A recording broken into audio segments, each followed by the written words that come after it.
This is the Say It Can't Gamer, and you are live with the MMA-Holes! Mixed Martial A-Holes! MMA-Holes, MMA-Holes, MMA-Holes, MMA-Holes, MMA-Holes. You like to be a mixed martial A-hole. MMA-Holes, MMA-Holes, MMA-Holes, MMA-Holes, MMA-Holes. Boom, boom, boom, boom. No way. From the Queen Studios of New York, UFC Brooklyn recap. Was it a bad stop? We're going to find out tonight. MMA news and Justin the Fort Sumter live with the MMA-Holes. Yes. Ladies and gentlemen, boys and girls, another MMA-Holes Hour. This is episode number 61. We are here. We are live on a Monday night. Jessie, how are you tonight? I'm always wonderful, wonderful. How are you tonight, Mr. Moss? My goodness. Wonderful, wonderful. Wonderful, wonderful. A lot of things to talk about this weekend. Big fight card, ESPN Plus, their first experience, our first experience with it, and it was some card, top to bottom, fantastic card. And we will be talking about that. MMA news. There was a sort of controversial stoppage. Not really. We're going to get into that. There's a poll that we took. Go to the community section and you vote. Was the stoppage controversial? Should it have been stopped? Should it have not been stopped? We're going to discuss that. But ladies and gentlemen, boys and girls, what's that music mean, Jessie? We got a guest. We got a guest. And it is Justin the Fort Sumter, live with the MMA-Holes. Justin, how are you today? I'm doing real good, man. Wonderful, wonderful. Thanks for having me. Sorry it's been so long. It's been a lot of stuff going on, and I'm glad to be back. All right, Justin, welcome back to the show. I see. Are you doing some troubleshooting over here? What we got going on over there? Well, I'm trying to plug in my Apple. See, I don't like the Apple computer. I unplugged it. I was trying to turn on the YouTube as well. So. Oh, okay. Well, yeah. You know about this chat room over here. Yeah. Justin, this is, I don't know, man. How many appearances? This is like 7 or 8, maybe even 10. A million. I tell you what. A million, you know. This is your 1,000,000th appearance on the show. Definitely the most appearances from a fighter on the show. Our first fighter. We like to bring that up every single time. It's always good to have you back, Justin. How are you today? I'm doing pretty good, man. Besides being half frozen, I'm doing pretty good. Yeah, well, wonderful. How is the weather over there? Has it been snowing? Is a lot of crap going on over there? It's just cold as shit. It's like 8 degrees right now, and it should get down to like 6. That's just way too cold for me. Yeah, I don't like this weather. It's like below 11 over here. I don't know what it is over here in New York. Below 11, yeah, I couldn't do that. It's brutal. It's absolutely brutal. But I see a shirt. I see what you have on over there. It's the Contender Series shirt. Look at that. Yeah. Now, we didn't get a chance to speak to you. I mean, I want to go through this whole thing. 6-2 fighter. If you're not familiar with the Fort, I don't know what's going on. This guy is a beast, and he competed in the Contender Series the last fight. We didn't get to touch on that. It didn't go the way you wanted it to go, but I want to just back up before. I want to know what the experience was like with the Contender Series, the nerves, bringing your family out over there and friends and stuff like that. Walk us through that whole experience. Yeah, it was pretty cool. You know what I mean? The UFC did a great job of, they definitely tailored to the fighters. If I needed anything, they were like there on the spot. You know what I mean? Oh, here you go. Oh, you need some water. Here you go. You need extra mouthpiece. Here you go. So they're very catering to the fighters. I would say Las Vegas is all right. Being there for like 6 days is kind of too much for me. But definitely like 3 days. That would be fun. But I was there for like 6 days, so it kind of dragged out a little bit, just because the atmosphere. People, they want you to do stuff in Vegas. They're like, oh, you do this. Like, you walk down the street, someone's like, hey, come here, come here. So that was a kind of a nuisance, but I really enjoyed it. Just the atmosphere of being around. Going to the Performance Institute. Hanging around, talking to the other fighters that are in the UFC, and it was just an awesome experience. Now, listen, this was a long time in the making here. You fought for Bellator before. You were on a nice little win streak. Now you get the call for the Contender Series. And Nick Newell, those of you who don't know, Nick Newell is a legend. He fought before you, and unfortunately it didn't go his way over there. But Nick put on a war and stayed in Vegas and cornered you here. Now, as the fight approaches, right, you're walking to the cage. You see your family on the side. Dana White's there. I mean, it had to be incredibly. The nerves must have been through the roof. Like, what was? Yeah, it was surreal. You know what I mean? Like, the moment kind of went faster than I expected it to go. You know what I mean? And like, when I think about it, it kind of feels like a dream. Because like you see people, the Ultimate Fighter, you see people fighting that cage all the time. You see, those doors, people walking through those doors and all that stuff, and you did it. Mm-hmm. You know what I mean? And it's like just kind of surreal. Like when I think about it, it's like almost dreamlike. Just because you kind of build that up in your head, and you see, like I've saw growing up with the sport, the first Ultimate Fighter, the Forrest Griffins, the Rashad Evans walking through that door, and it was pretty cool. Standing behind that door, the camera's on you, and they're waiting for you to come out. It's pretty cool. Yeah, I mean, I tell you what. So we were doing a live reaction to it, and God, I would have loved to have been there for this. I mean, it was something else. The experience, just what we felt, just watching it on TV. I could only imagine what everyone was feeling in the crowd, and you, especially in the cage. Now the cage closes, everything's ready to go, and across the way you see Ian Heinisch. I don't even know how the hell to say his name. This guy, they put you up against a guy that is a freaking stud, right? An absolute stud, this guy. But you were kind of doing pretty damn good in the beginning of this fight on the feet. You were doing very well, and I noticed when we spoke briefly via text, you said there was a mistake over there, and just walk us through that whole thing. I mean, on the feet, I felt if this fight stayed on the feet, you had a really good shot. Explain. Yeah, it was just, the game plan was to kind of, keep it standing, and, like he'll probably want to wrestle a little bit and just keep the fight standing, but I kind of, like, he threw a flying knee, and I just I was like, I'll take him down. And then it's kind of, I went into a autopilot mode where, I kind of, and it kind of boils down to the training I was doing at that time. Because I end up, I tore my rotator cuff before the fight, like maybe 6 weeks before the fight. So I had to really change how my training was and what I was focusing on. So a lot of the stuff was kind of ground based, and so I saw that opportunity, and I just took it. I should have set back and kind of waited a little bit more instead of try to attack that submission. But I kind of put all my weight and my body into that submission, and once I didn't have it, my body was already off, and he was able to capitalize and reverse me. So, then once I was on the ground, I kind of relaxed for a split second, and then that split second, that's really all it took, and then it was over just like that. So definitely just keeping the focus and keeping not relaxing, because I have a habit of being comfortable in positions and I really shouldn't. So that's definitely, I've been working on that as well. Now I have to say this: it was tough for us to watch over here, but the brutal part of the whole situation is that replay. They keep on fucking playing it. They won't stop playing this damn thing. Every time Heinisch walks to the cage now, we see the poor Sumter, the poor Fort, is in trouble over here. How does it feel when you're watching it back over here and the UFC keeps on replaying this thing? Do you chuckle at your friends and be like, well, that sucked? Or does it hurt as much?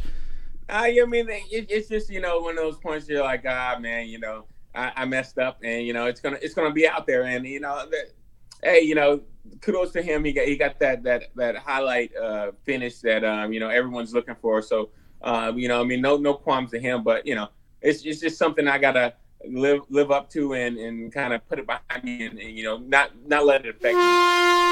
We got a donation coming in. Let's see what we got said here. I hope this guy wins the belt.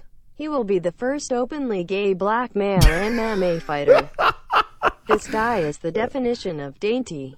Now, Hashtag first place Islanders.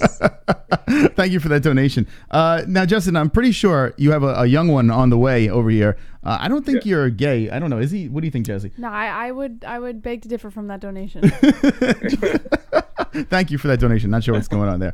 We have Justin the Fourth Sumter live with us, a 6-2 pro fighter. And now, as we were just speaking about the Contender series, there's still big things over here. You have fought everywhere pretty much, and now we're back in Bellator.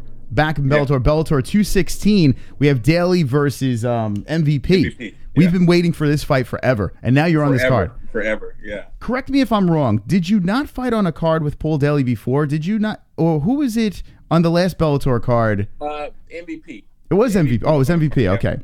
Wrong guy, right? Jessie, get him right next time. MVP.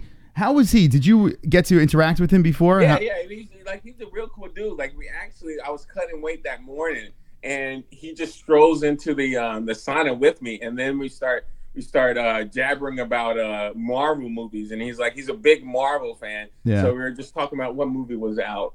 I think it was the first Avengers came out. I think was that. I don't know, but yeah, we just started talking, and then started talking about how he doesn't really cut weight. He just he just likes to be on weight. So he's usually within like a pound or 2 pounds the morning of. So he just jumps in the sauna just to get that out because he likes to eat breakfast. So he's a real cool guy. Now he has a big fight over here, and now you're on this card. This is good stuff. Nice rebound. Now I thought, you know what? They've done this before in the Contender series. They've given guys who have lost quick and violently in some ways comebacks. The next season they have a comeback into the Contender series. Did they make any mention of, hey, listen, don't worry, pick it back up and we can get you back into the Contender series? Is that the goal or? Yeah. I talked to my manager. Really, losing to Heinisch really didn't set me back. It didn't set me forward just because, I didn't win. But really didn't set me back. It kind of let me stagnate where I was. Yeah. So really, only thing I have to do is just, do what I was doing before, get like 2 wins, and then I'll be 8-2, and then that's more favorable. So I could either get a short notice fight in the UFC or get another call to the Contender series. 6-2, very impressive over here if you think about it as a pro fighter, and you finished majority of your fights out of your victories. So it either goes any way. So you're going to see a finish. You're going to see a good fight over here when the fork gets into the cage. We got a donation coming in. Oh, it's Michael Venom Page. Look at this. Oh, my God. Yay, Sumter was in the sauna with me. He got fully nude and was erect. It was awkward as hell. Can you confirm this? No. Yeah. Justin the Fourth Sumter is fighting Bellator 216 February 16th, and it's right around the corner over here. Okay, so now let's fast forward. We're going to Bellator. What is the game plan with this over here? Getting into the Bellator cage again. You fought for the UFC. You fought for Bellator now. What can we expect in this fight? Just be a better me. I'm very explosive, very really good timing, and I think this fight's going to showcase both of those. I got a really good matchup, real tough guy. Can't really take him lightly, but definitely a good matchup for me to show my skills. Yeah. Now, this event are you going to be on the main card, the preliminaries? Where are we sitting on this one? The preliminaries. Okay. So now we're back in the prelims over here, but it's got to be good to get out there. Get out there back in and hometown too, right? Is this in Connecticut? Yeah, it's in at Foxwoods Casino. So it's technically Indian territory, but it's in Connecticut. So that's how they can have fights in Connecticut. Now, quick backstory to the chat, to the new people. We made a lot of new friends over here. Justin has been on since the very beginning of the MMA Holes. We've been on for a little over 2 years, and the Fort has been along for the ride. And I have to say this, there is an MMA Holes curse, and I don't consider the last fight an MMA Holes curse. Because you have won every fight. I mean, I think it was 6 fights in a row that you won, if I'm not mistaken. and then we get one loss. I mean, that's not bad. That's pretty damn good. So that means you're going to go on another 6-fight win streak, I think. Yeah. I mean, and like most of it, I think, is a like, I mean, it's just a learning, something I need to learn, and sometimes you win and you learn, sometimes you lose and you learn. And unfortunately, I mean, this is a point where I lost and learned, but I just take it like, I feel sorry for, my next 10 or the next 20 or, however long opponents, because, I'm just getting better and better. And, losing like that, kind of puts a fire under me like, hey, man, never happens again. I have to go in there with my head on right and just get the job done. That's what a lot of people are saying. I see in the chat, a lot of people are saying, hey, it's a learning experience, these losses over here. And it might be a blessing in disguise, right? I mean, you were against a legit contender over here. I mean, this guy over here, Ian Heinisch, is the real deal. He looks like he is the real deal over here. So to be competing against someone like that, to learn from mistakes and then move on, this could be a blessing in disguise. Yeah, like fighting him, I mean, I really wasn't worried. And it's like you said at the beginning of the fight, it was like, we really couldn't do anything until I put myself in a bad situation. That's how I feel about the whole situation. So, I put myself in that, and he was able to capitalize. So, and him going out there and in his first UFC fight, doing that with a seasoned veteran, kind of puts a feather in my cap. Hey, I knew what I could do. He did that, and it just speaks bounds. There you go. We got Justin the Fort Sumter live with the MMA-Holes 6 and 2 fighter. We have a super chat. Yo, what up, felony? How them hands? Ninja Power wants to know, how are your hands? My hands are... I don't know what that means, but they look like they're intact. Yeah, they're pretty good. I got a couple fractured fingers, but they're pretty good. Oh, there you go. I mean, injuries are a thing of the sport, right? I mean, you have a job and you're doing this. You have a child on the way. I mean, there's a lot of things going on here. You're engaged. There's a million things going on. How do you balance all this? It's tough, man. I mean, you're definitely gonna have a good schedule. Luckily, my fiance, she's an excellent scheduler. So she schedules a lot of stuff we do. So, I don't really have to think about it that much. But, it kind of gets stressful at times where, you have to wake up at 5:30 in the morning, 5 o'clock to work out, and then go to work at 7. And then out of work, I got to go to the gym from like 6 to 9 and then, back over again. So sometimes it gets a little hectic, but, I've been able to manage. And the way I think about it now is I'm putting the time and effort in now. Sure. So later on, I can reap the benefits. So, I'm willing to kind of push a little bit harder right now to make that happen. Yeah, check him out on Instagram over here. It's Fort Sumter MMA, and you can see how hard this man works. One more question about the Contender Series, and then we're going to move on. Jesse has questions from the chat. Ian Heinisch has been known to smuggle drugs. Did he have any drugs in his asshole when you were fighting him?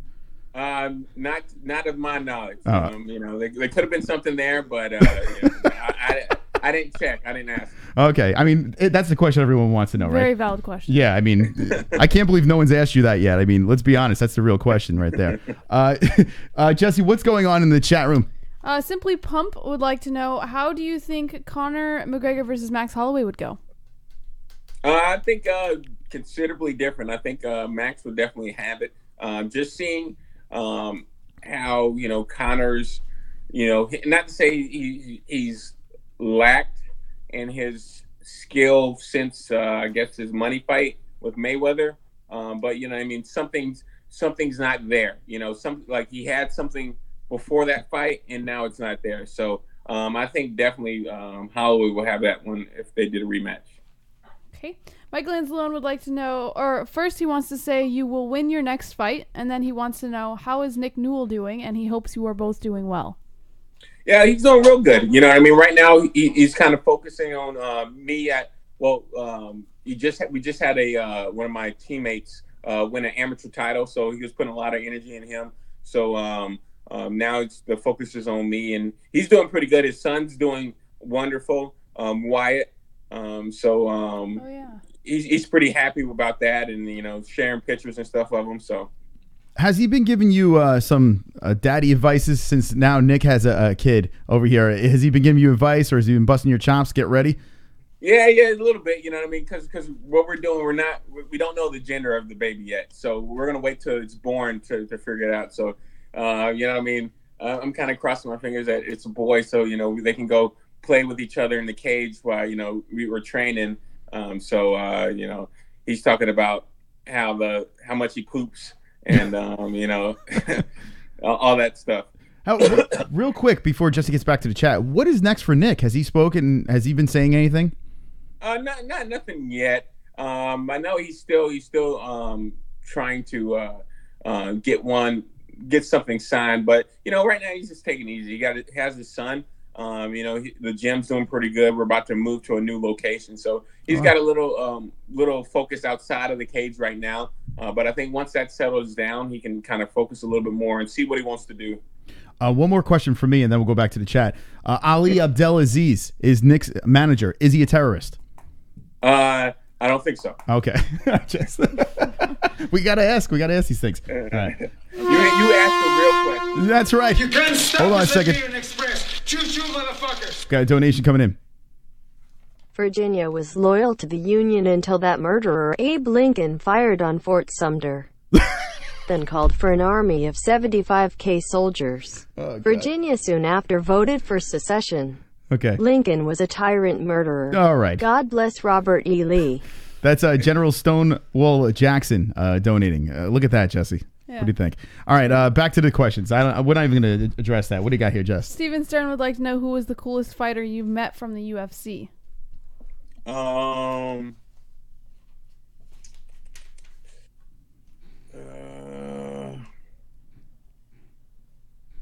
Answer carefully. Is it Glover? I see a lot of pictures of Glover. Glover's pretty cool. I'll say I think Carl Robinson is the coolest just because we hung out the most. Mm-hmm. Didn't you meet Francis Ngannou at one point? Yeah, I met Francis. But he's not. He's cool. You know what I mean? He's a little quiet, but he's a real cool guy. Let me see. I met Joanne Calderell when I was in Vegas as well. She has a really, really squeaky voice. Like on TV, it sounds real squeaky, but in person, it sounds like 10 times squeakier. And I'm like, what? But she was real cool. She was real nice. Who's the biggest asshole? Is Uriah Faber? Is he an asshole? Or be honest. No, he wasn't really an asshole. He was, he was cool. Like, it was kind of funny because he didn't know who I was until I mentioned Nick, because his guys was fighting Nick. So he was kind of cool until I told him that, and then he was like kind of hushed up and then kind of scurried out the side. But he was a cool guy, Yeah, a lot of people at the UFC Institute running into over there must have been some experience. Just what else we have from the chat? All right. Pulse Reloaded would like you to be honest. Were you afraid of Ian Heinisch? No, I didn't have any apprehension about it. Because he's basically trying to do the same thing I'm doing. So I just have respect for him. That's really the only emotion I had towards him. Yeah, you didn't look too nervous going in anyways. Both of you guys seem to have very similar demeanors, so I wouldn't assume so either. I want to get your thoughts on I don't know if did you get a chance to see the fights this weekend that passed? Yeah. The stoppage on the main event. Oh, is it? Oh, okay. Well, there we go. That's a question for Let her ask the questions. All right, Jessica. Well, it's not my question. It's Wyatt Neff's question. Okay, Wyatt Neff. He wants to know what you think of TJ versus Henry stoppage. So that's this. I think there's two lines. So one of the line is for a championship fight that you have to let the fight kind of go on because it's a championship fight. So anything can happen. Like he can miss that punch, he goes in for a double leg and he holds him down and gets his recovery. So that you have that opportunity. But seeing the damage that he incurred, because he was dropped twice, and then he was kind of doing the whole zombie grab type thing, and that could be dangerous, and it's the ref's job to save the fighter from the fighter. Fighters are going to fight no matter what. Even if they're just only oriented, they can't see out any of their eyes, they're still going to fight. So, it's the referee's job to kind of save the fighter. And I think it was just because, being dropped once with I think it was a straight, and then getting caught with a hook, and then if he got hit with a hook and he bounced back on his butt, you know what I mean? He has his chance to recover. He can either come forward or he can roll back out of it. Mm-hmm. But once he was dropped and he fell forward. So that's kind of your motor skills kind of all go out. So your ability to recover is lessened because you're going forward face down. Okay. So I don't think it was a bad stoppage. I think I think Dillashaw came in there a little bit cocky and didn't have the respect for the power of Cejudo. And I think his chin, had a little bit more confidence in his chin than he should have because he went down in weight. And that's like... You can't stop the Siberian Express. Coming in. Motherfuckers. What are your thoughts on that white coon, Mike Perry? Oh, my God. All right, Justin, what do you think about Mike Perry? Mike Perry, he's a character. You know what I mean? He created this character, and I don't have any problems with him. So he's just a guy that he found his niche and he's sticking with it. There you go. All right, Jess. Anything else from the chat? Those are all the relevant questions. Oh, Andrew Medina wants to know regular M&Ms or peanut M&Ms. Peanut. Peanut. Yeah. What? Protein. You got to get protein, right? Yeah, you don't like peanuts? Well, I love peanut M&Ms, but not as much as regular M&Ms. Well, you gotta. Well, I like peanut M&Ms over regular M&Ms, and regular M&Ms over those caramel M&Ms. What about the peanut butter M&Ms? Peanut butter M&Ms, they're kind of with the caramel. You know what I mean? I'd rather not eat them, but if they're there, I'll eat them. We can't be friends anymore, Justin. Justin the Fort Sumter, 6-2 pro fighter, fighting in February, Bellator 216. Do we have any predictions for this fight? My hand raised. There you go. Finish? Are we going to see a finish? Yes, you will see a finish. There we go. All right. Right before that fight happens, we got to get you back on. Good luck, and we're big fans. We like to see you prevail, win or lose. We are Team Fort over here as the MMA Holes. And just shout outs to the sponsors. This is your time to shine. All right. First off, I want to say thank you to the MMA Holes for having me, being my first guest, growing with me, as well as you guys are doing awesome as well. Want to shout out to my manager, Top Game Management, Nick Newell, Fighting Arts Academy, MMA Nutrition. You guys should talk to him. Mina's a cool guy. Redwood Coast CBD Water, Wash and Wag, Pet Grooming. What else? Foundation, Foundation RX for supplements and everything. And am I forgetting somebody? No, I don't think I think I got everybody. So I think I got everybody. So there you go. If I didn't, I'll just put it in the message to everybody. Fair enough. Post it. Drop it in the chat, and we'll give them a pop-up shout out. There we go. Oh my goodness. Let's see the belly. Let's see this thing. Super chat. Hold on a second. We got a super chat coming in. Peanut M&Ms FTW. All right. So Jeremy Beatty says peanut M&Ms. There's Little Fort. Look at this. Congratulations. Look at it. Look at you. Wow. Oh my goodness. All right. Who's changing the diapers? Boy or girl? What's the prediction? Boy. Girl. Oh boy. Well, you're going to have to bring Little Fort on the show. We're going to put earmuffs on him so he doesn't hear the donations. Yeah.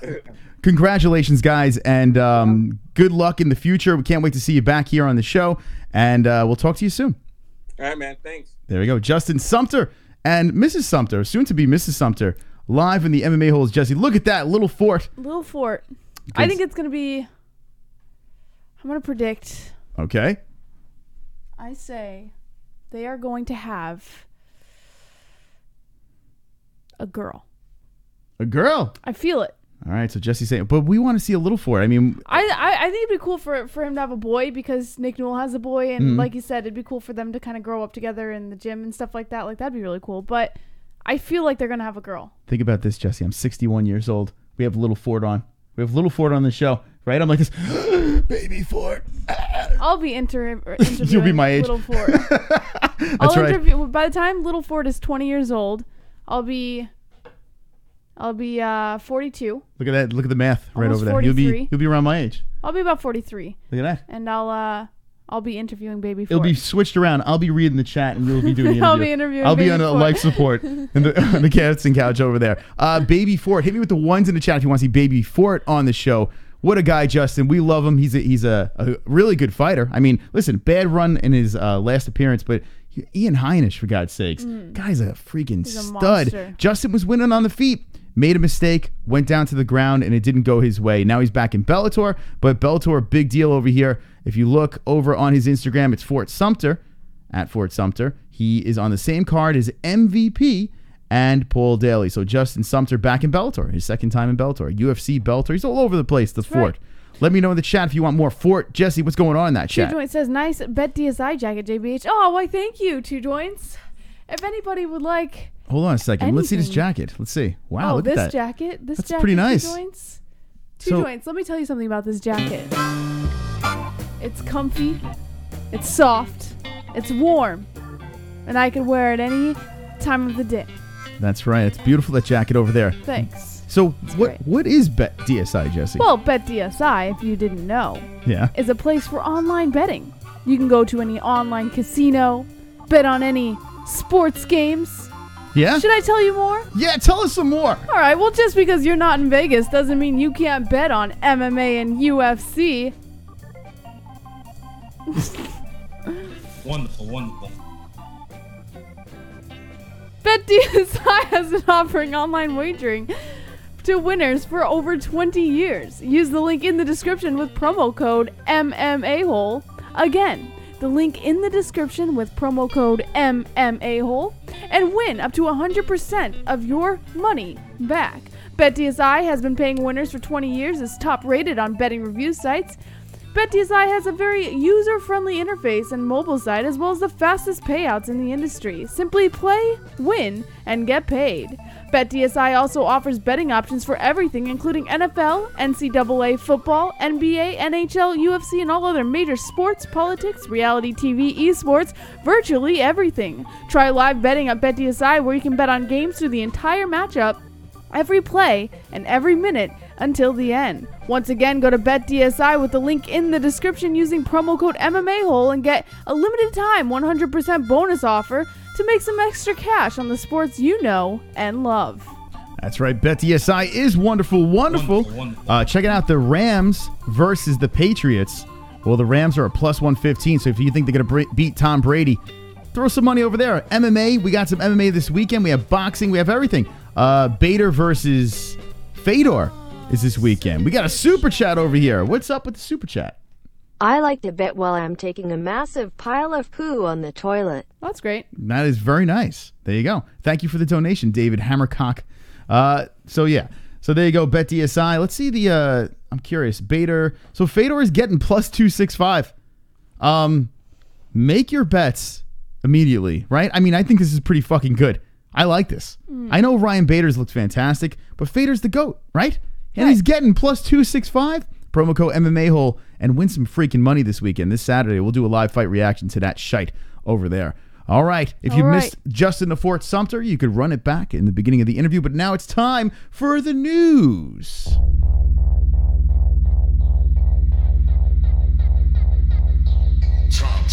The news is back. Time to fap. The news is back.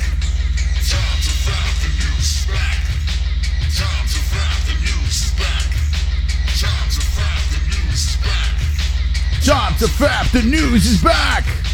JBH, what's in the news? Simply acting all confused. MMA is what we need. What Martha Monday's pussy bleeds. Jessie with the 5'7" height, Fuka Friday, bringing out all them white nights. That's right, ass tight, plump lips, news all night. The MMA-Holes Chat Bites. According to MMAnews.com, Gregor Gillespie says that UFC Brooklyn crowd hurt his feelings. Wonderful. Gregor Gillespie improved his spotless MMA record to 13-0 at UFC Brooklyn with a second-round TKO victory over Yancy Medeiros. But when speaking with reporters after the victory, the first thing Gillespie wanted to address was the fact that his fellow New Yorkers in attendance booing his one-sided performance. He said, quote, "I think let the boos from the crowd get to me a little bit, and not like while it was happening, but it hit me after a little bit. I'm like, man, why are they booing me, man? This is my house. Guys, I know this is like a drinking crowd in Long Island and I'm from New York. Man, I know how we are here. We wanted action. We want blood. But I hear a few boos out there and that hurt my feelings a little bit. I don't know if you guys are booing me or if you're booing Yancy or the lack of activity, but I'll say this. Guys, I've been doing this for a long time. I've been competing at a very high level, whether it's wrestling or fighting, for a very long time. You've got to trust me. I'll get you your finish, but you've got to bear with me while I do what I got to do before the finish." Gregor Gillespie's upset. He said,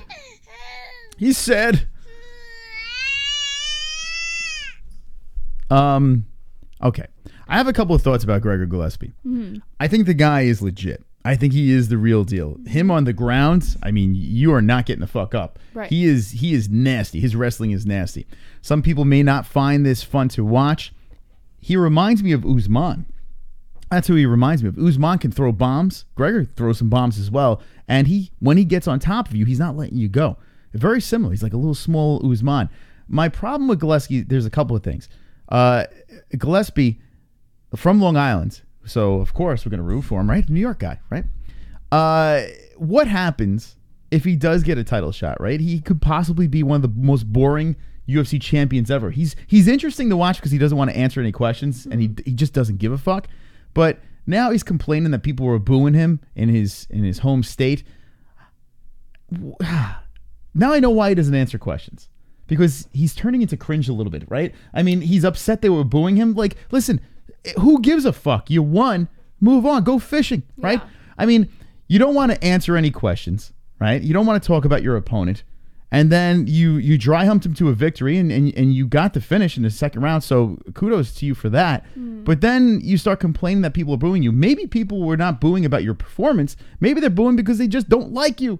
You know, maybe that's the problem. Now, he has this little mythical thing where a lot of people do like him, but maybe he's going to have the other side that's going to be pretty vocal that doesn't like Gregor. And then he's complaining about that, and he's crying. I mean, wouldn't that make you even more unlikable? Do you think he's playing his cards right here? I personally don't even think that this type of thing is worth talking too much about, because I feel that you would be retarded to know or to not know that when you are a personality in the public eye, you're going to have people who love you and people who hate you. That's just the way it is. It doesn't matter how many followers you have, if you have a lot or if you have a little.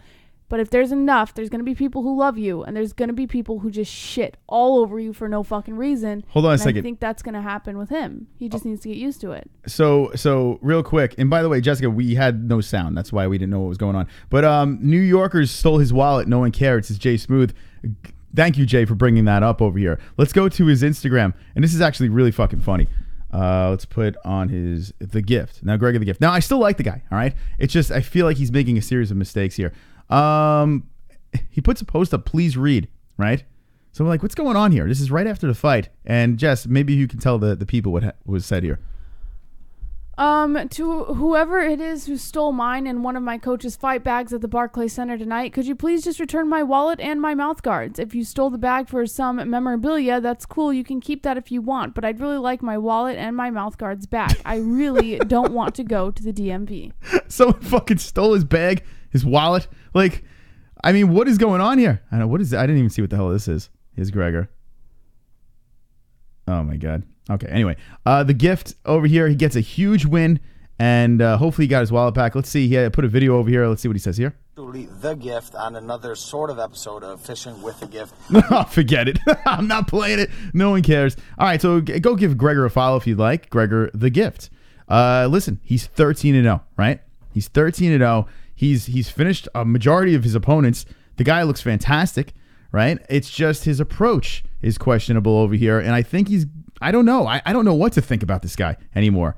Do you think he's going to be one of those fan favorites, Jessie, or do you think people are going to grow tired of his act? No, I don't think he's going to be a fan favorite. I think he's going to be the kind of guy that a lot of people will know his name, but he's not going to be that guy that everybody's going to be, jumping up and down ready to buy a pay-per-view for. All right, let's see what else we have in the news. Now, remember, you can save the show at 5 minutes left. Let's see what else we got over here. TJ Dillashaw posted on Instagram today a picture of him getting his gloves either put on or taken off. I can't really see what the fuck. But here's his caption. Well, fuck, that didn't go as planned. Sorry to all my fans that I didn't get to show all my hard work. Tough one to swallow, having the fight taken from me like that. You can't stop the Siberian Express. Choo-choo, motherfuckers. Vladimir Ryu, MMA. Someone said, I'm getting my money back for this boring-ass fight one way or another. Cocksucker held on for dear life. It's true. Yeah, I mean, listen, it's not what everyone was looking for, but he did get a finish, right? He did get a finish over there, so I mean, I can't really completely kill Gregor in this fight, and I do like Usman's style. Usman has a very similar style of fighting, so I can't kill the guy, but it's when they get on the mic afterwards. If you kind of are not super exciting during the fight, and then you kind of say weird things afterwards, people are gonna boo. It's gonna happen. It's part of the deal. I mean, I don't know what he expects. All right, let's go to the next story over here. To continue his caption, he said, tough one to swallow having the fight taken from me like that, but I need to lead by example for my son and practice what I preach. Brush myself off and pray that I get the chance to do it again. Another crier over here. Now, listen, we did the poll, all right? You want to jump in on this poll? I'm going to refresh this thing. It's on the community section, and I said settle the debate. And there is a debate. It's all over the fucking place. Was the UFC Brooklyn main event stopped too soon? Now, I am on the side of saying it was a bad stop, right? I said it until, I couldn't say it anymore during the fight. I watched it over again, and I still stick to this. Now, I am not throwing shit around in an uproar. The fact that it was stopped, I'm not going to go crazy over it. If someone were to just ask me, Chris, do you think it was a good or a bad stop? I think it was a bad stop. But I'm not going to be like, oh my God, this is horrible. It wasn't the worst stoppage in the world. It wasn't. I understand both sides of it. I just lean on that side. Jessie, what do you say? I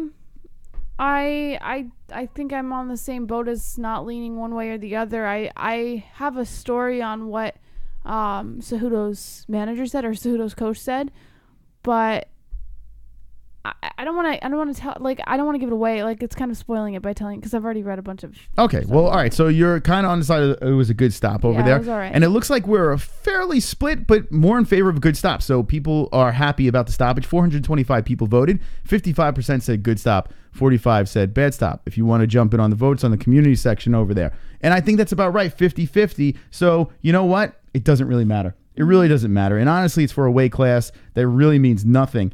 But even though I think it was a bad stop, it was very rewarding to see TJ Dillashaw cry. It was fun. In fact, he did a whole bit with the mask. Hit me with the ones in the chat if you were here for that. But it was funny. Listen, to see a professional athlete cry is hilarious to me.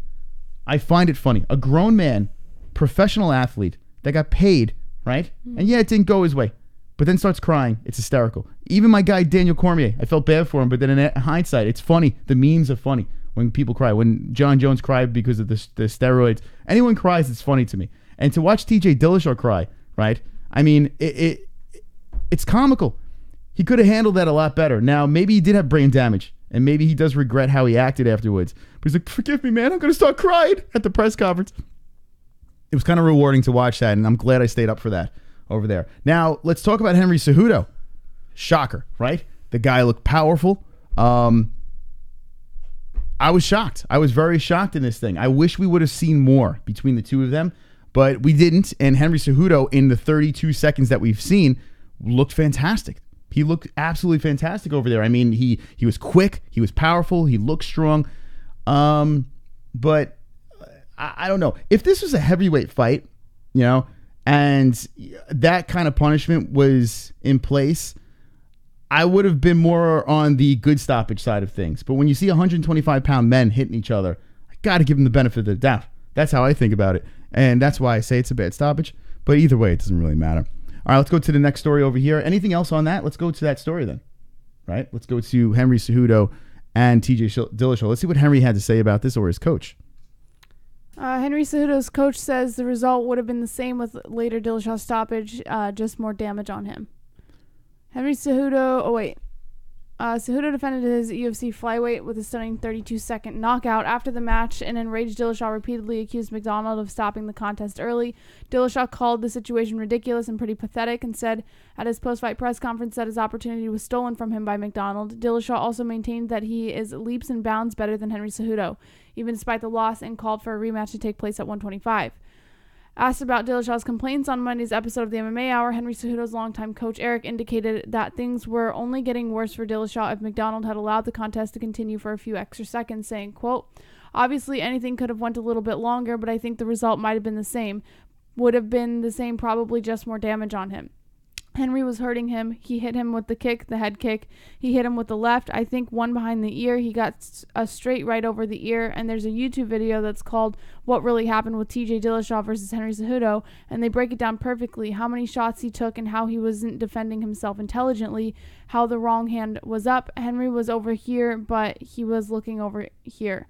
So he explains it perfectly. And I'd rather have, that's probably the best video for us to watch because he breaks it down blow by blow. Yeah, so here's the deal. And I see people in the chat saying you can't stop a fight based on weight. That's not what I'm fucking saying. That's not like... it's so funny how people twist words, right? I'm saying it's even more of a reason. What I'm saying from what I saw in the fight, right? And it hurts my head. Sometimes I read comments and my head hurts from it. Like I need a Tylenol after I read the comments. Like they'll hear certain parts of it, but they don't hear the whole thing. Either way, I don't care, right? But if someone was to ask me which way I lean, I think it was a bad stoppage. Glover Teixeira on the exact same card.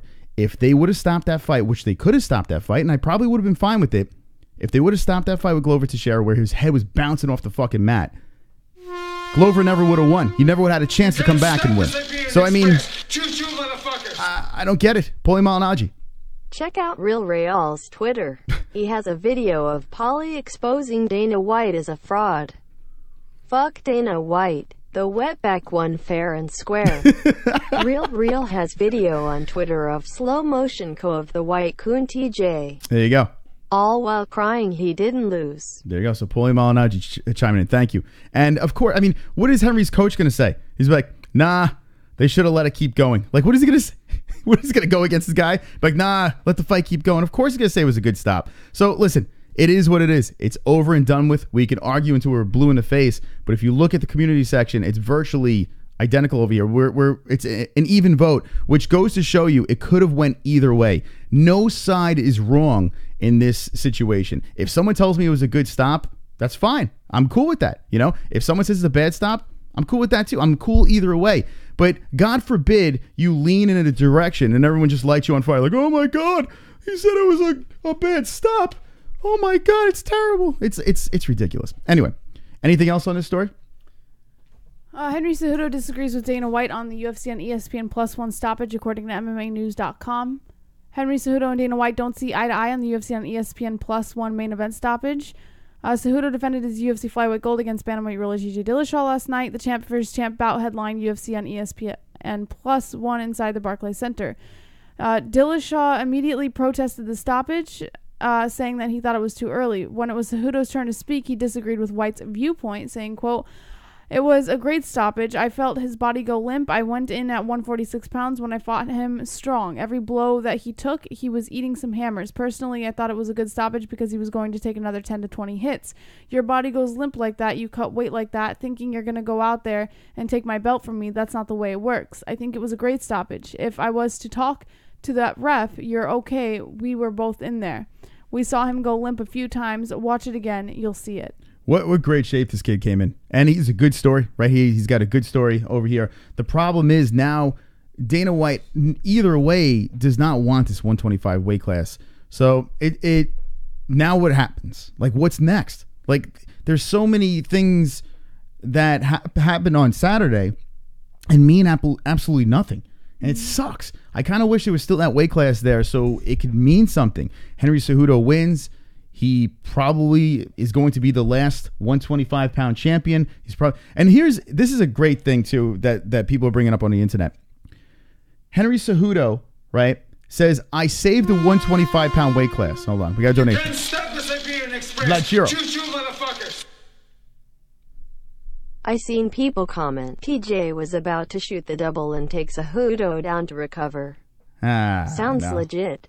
I'm sure it's just that easy to take down an Olympic gold medalist in wrestling. Yeah. In my opinion, TJ would have eventually been flatlined. But here's the thing, and thank you, Vlad. Yeah, he wasn't going to take down Cejudo. That's not what was happening. What he was trying to do was stay alive. That's what he was trying to do there. I can't stand. Here's the problem. If this happens over and over again with this sport, we're never going to see those great comebacks like Glover Teixeira. We're never going to see that. Matt Hughes. How many people have seen that fucking infamous Matt Hughes fight where he was getting his head bounced off the mat? He looked like he was going to die and fucking won that fight. If you have not seen that Matt Hughes fight, then I can understand you going with the side of, well, it was a good stop. You know, I mean, MMA, it's a brutal sport. It really is. And if the ref is just going to predetermine a situation and say, well, I could see into the future, this is going to happen. I mean, there is a good chance Henry Cejudo was going to win that fight. There was a very good chance, right? I mean, if you think about it, there's a very good chance. Odds are he's going to win that fight. But how many times have we seen people get an opportunity to kind of shake it off and somehow either win or make it a war or make it an epic battle? And we got kind of robbed of that. And I think that's what we're missing here. We got robbed. If TJ Cejudo wants to stand and bang and keep it going, it's only 32 seconds. Then so be it. That's his fucking problem. We earn that. People pay to see that, you know? It's the sport that we watch.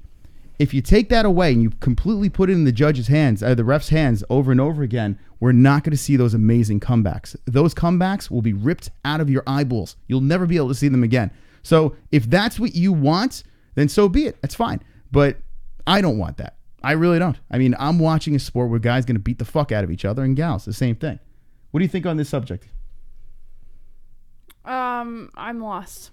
You're lost? I don't know. I don't have an opinion. What do you mean you don't have an opinion? I'm neutral. You're gender neutral? Yeah. All right. So Jessie's lost. So there it is. Let's see what the chat says.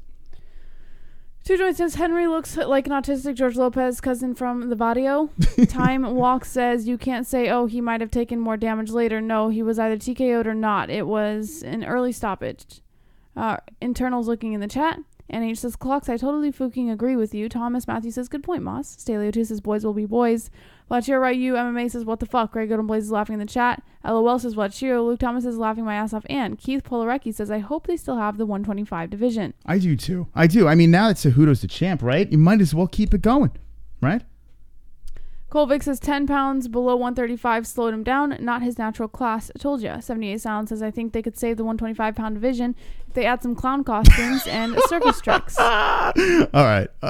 After that comment, let's move on. By the way, we got a bunch of likes over here. We got 56 in the box.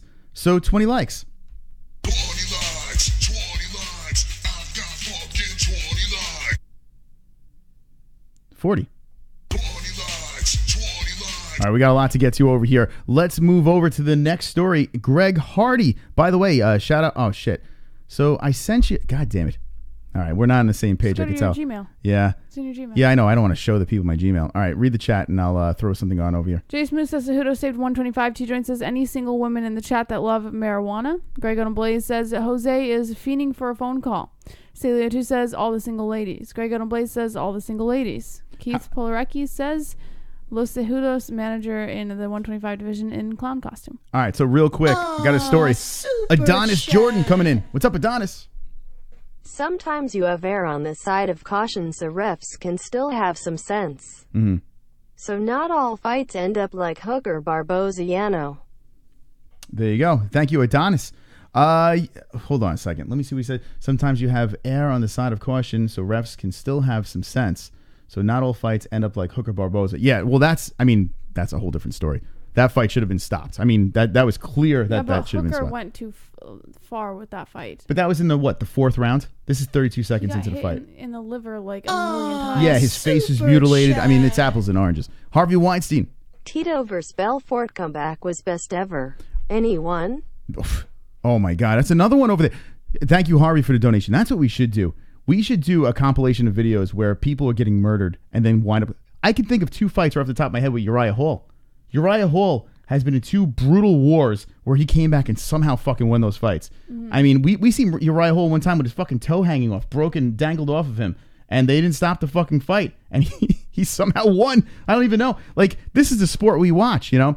We can talk until we're blue in the face about this, but let's talk about Greg Hardy over here. This is a picture from V-Neck, MMA-Hole extraordinaire V-Neck, and he flew into Texas, and look who he runs into at the fucking airport. He doesn't go over to say hello to him. He just snaps a creepy picture going into his lift, and this is Greg Hardy staring at him. Super chat. Vlad Shiro.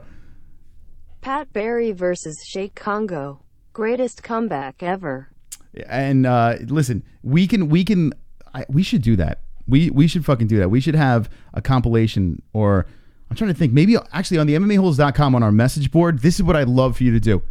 Get the fights. Your favorite comeback fight. Drop it on the MMAHoles.com on our message board, and let's get your best moments. We'll keep the conversation going after the show. Thank you so much to the donations tonight. You guys are very, very generous. Let's start the clock over here, ladies and gentlemen, boys and girls, because we have a lot of news left.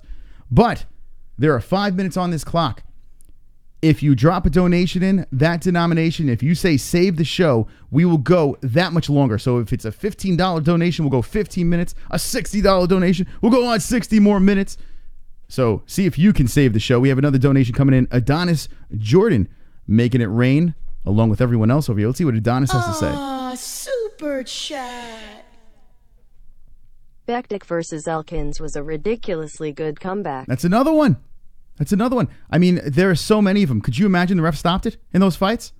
Think about it. I mean, this is what I want you to think about when you think about that stoppage on Saturday. Not saying it's good or bad, but that's why I lean in the direction I lean. All right, Jess, let's talk about Greg Hardy over here. What about him? The story?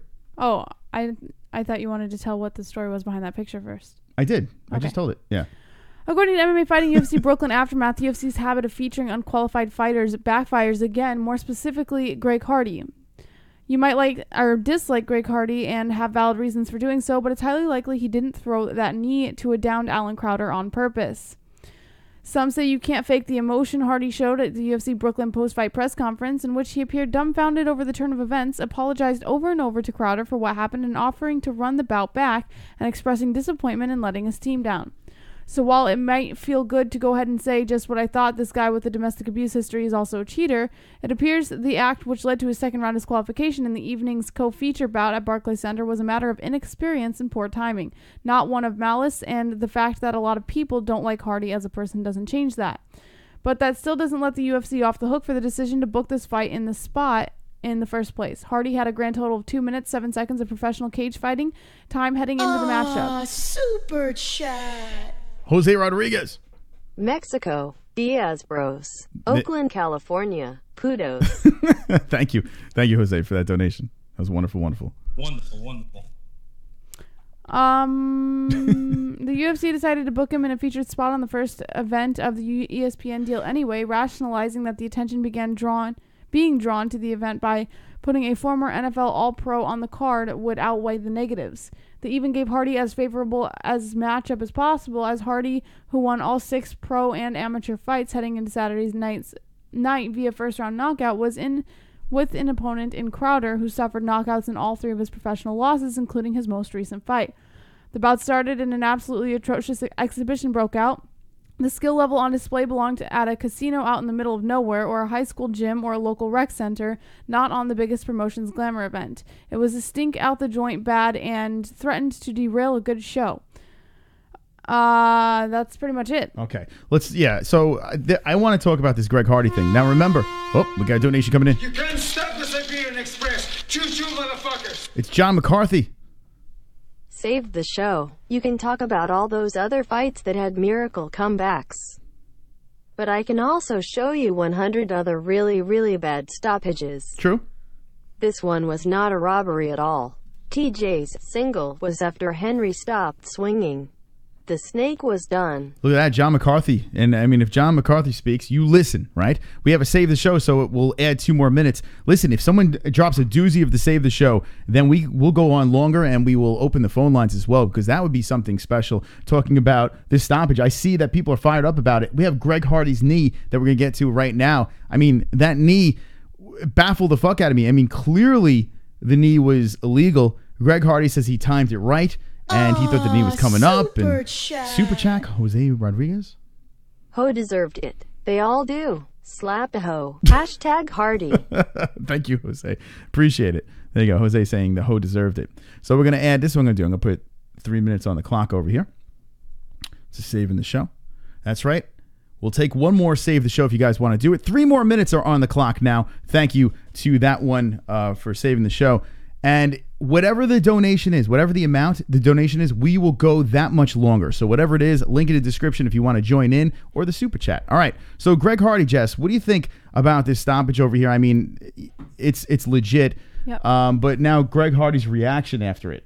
I kind of agree with the article. I think that he was just as disappointed in himself and letting down his team as he thought, or as he portrayed. But I also don't think it was his fault. Like, it was his fault for of course using the knee, but I don't think it was his fault to a full extent, because you're putting a fighter who's only had 2 pro fights before this on a co-main event of a fight night. You can't do that. This guy still has amateur level training. Like you can't expect him to know everything there is to know when it comes to fighting, no less on a co-main event.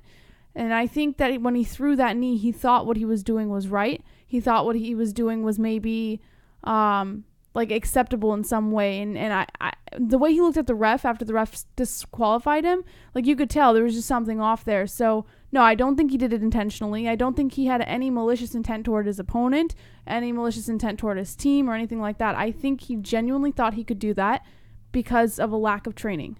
There you go. So Greg Hardy over here. I see people in the chat saying that, what do you expect? What do you expect from the guy? And that's a good point. Comes in looking into the cage, looking like a goddamn psychopath. And then the fight was a war. He finds a way to get back up. So credit to him for that when he got taken down. But his opponent was just talking shit and was like, let's go, let's go, let's go. He wasn't respecting Hardy. Hardy got frustrated and throws the knee. I understand why his opponent stayed down. It makes sense, right? Why continue fighting? You don't have to. That's a win for you. So, you want to throw that knee? I win, It's just weird hearing Dana White say, he was impressed by Greg Hardy when he throws a blatant illegal knee like that. Like, it just doesn't make you feel right. But I guess if he brings in money, that's all that matters, right?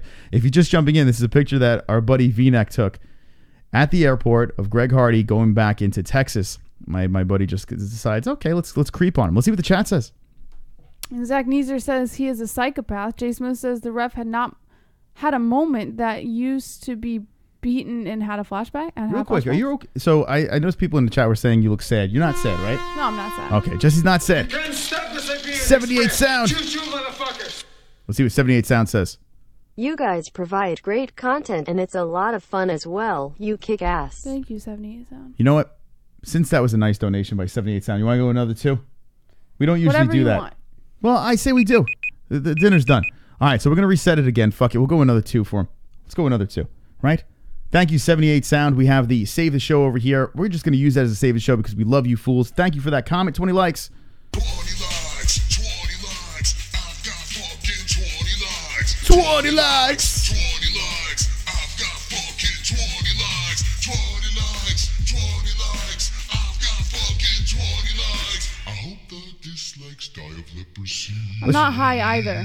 I'm not on pills. I'm not high. I'm not sad. I don't feel well. You don't feel? What's wrong? No. Oh, you got the cramps? I've got cramps. She got the cramps. She got the cramps. She ate a lot of cheese yesterday. She got the cramps. No, I'm on my period. She's on. Oh, you got the period? Yeah. No sex. Look at that. Well, there you go. All right, look at this. Check this out over here. BetDSI, big fights coming up. Ryan Bader versus Fedor. Put the money on the Russian, right? What do you think in the chat? Who wins that fight, Ryan Bader or Fedor Emelianenko? Let me know in the chat right now. Also, some big football. We got a Super Bowl coming. And we got Colby Covington.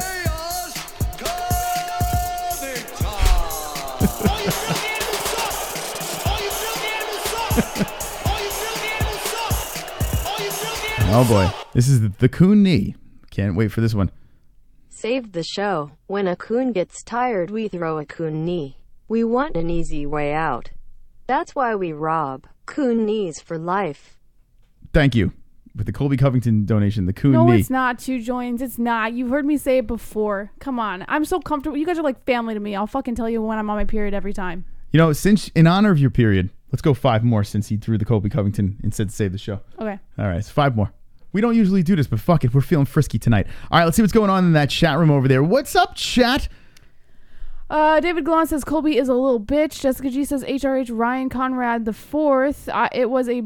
It was a black eye. You're literally repeating articles and their headlines. It did nothing to the sport. The ratings were fantastic. Jose Rodriguez says, you guys got any phone line, man? I need a hitman. I got these cheeseburgers, man. Post Reloaded says, show us. No. Colvick says, Moses ain't parting that sea. Keith Polareki, yes, you're great, guys. Let Jose call in soon, says Flash Hero. We want to open up the phone lines. We got 4 minutes left. So to open up the phone lines now doesn't make any sense. If it was a big save the show, we would open up the phone lines. But if not, we're just going to roll into the Wednesday show. And that's when we can go for a mega 2-hour spectacular. So, yeah. Khalil Rosa says Khabib Nurmagomedov.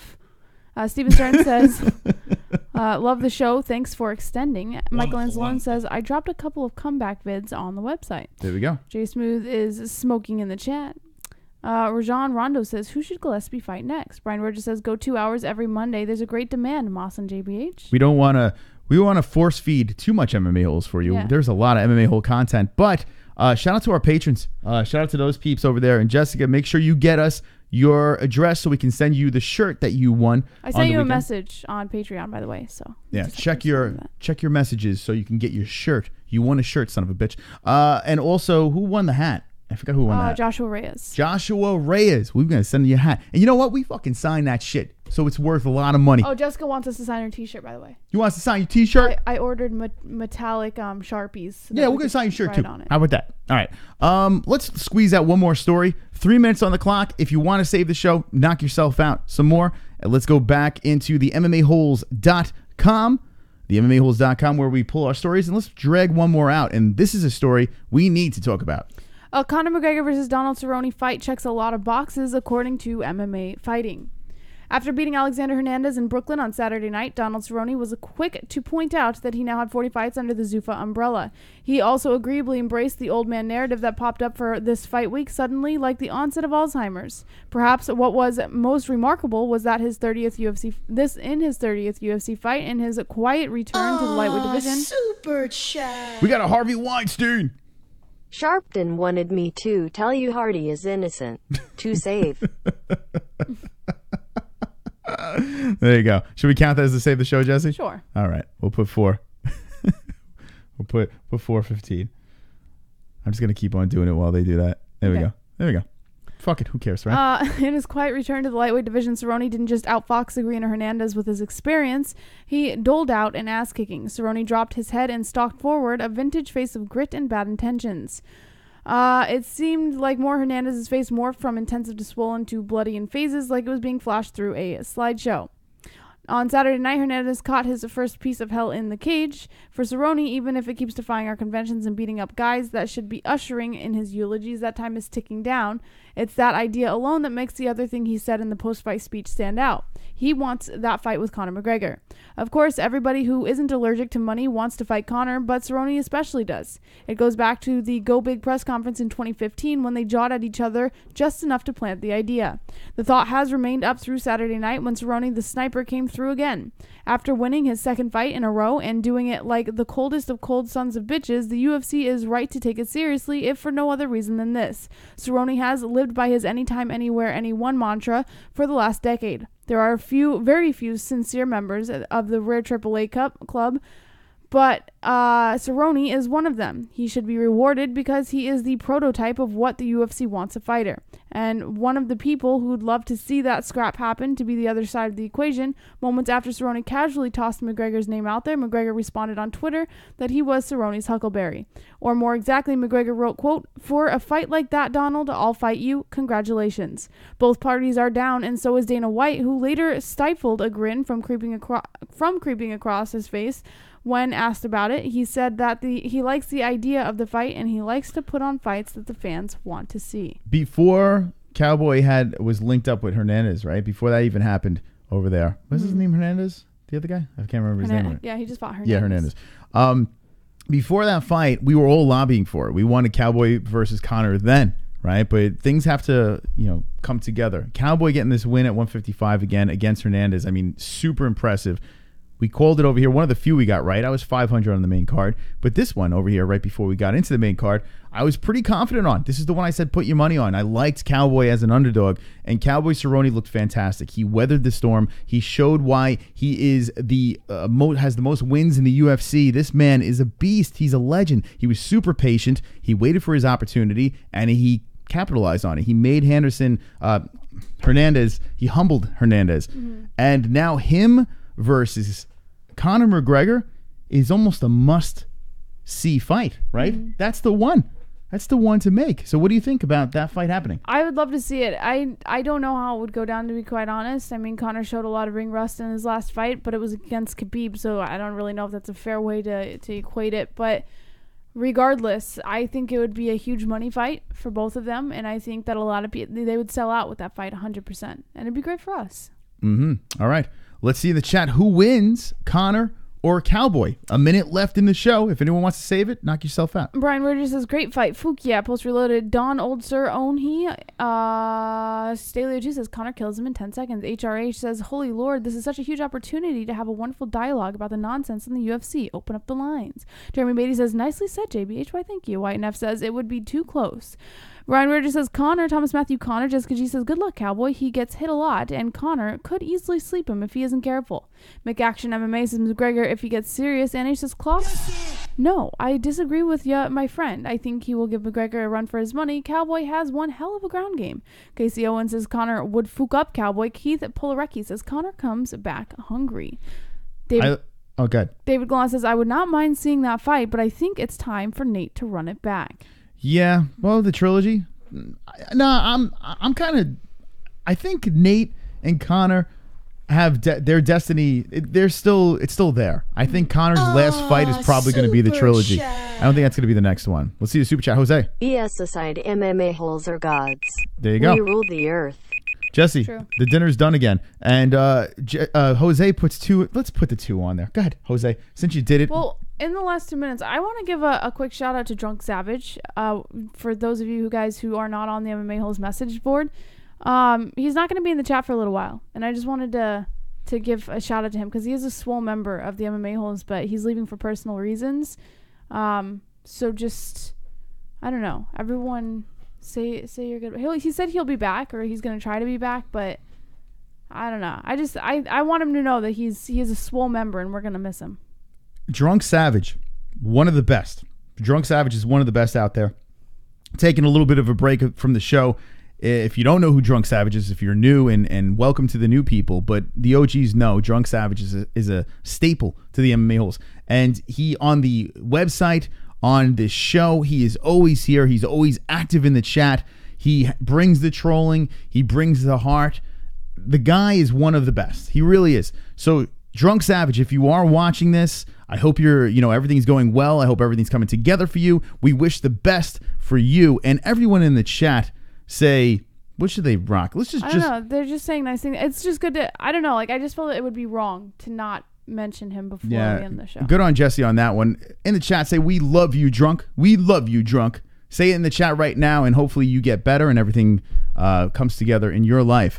With 40 seconds left in the show, let's just see what they say about Drunk Savage in the chat. Drunk is always welcome here. AA meeting time. He will return a new man, says Jay Smooth. Lechero is sad. True OG, says Zach Neezer. Drunk Savage to rehab. Good luck, bro. HRH says, hope you are back, and I hope all is well. We'll miss you, you peanut-headed look.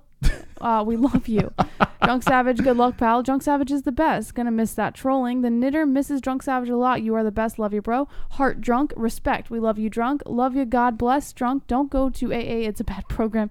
I love private auditions and Drunk Savage. What happened to Drunk? He's just working. I guess he's got a lot of personal things he's got to work on right now. All right, let's stop the timer. Let's stop. The dinner's done again. All right, so thank you so much. Hey, everyone was super generous. Justin the Fort Sumter is on the beginning of the show. If you missed it, just run it back, and you can check out the Fort, who's on the Contender series. He's fighting for Bellator next. Friend of the show, 6-2 pro fighter.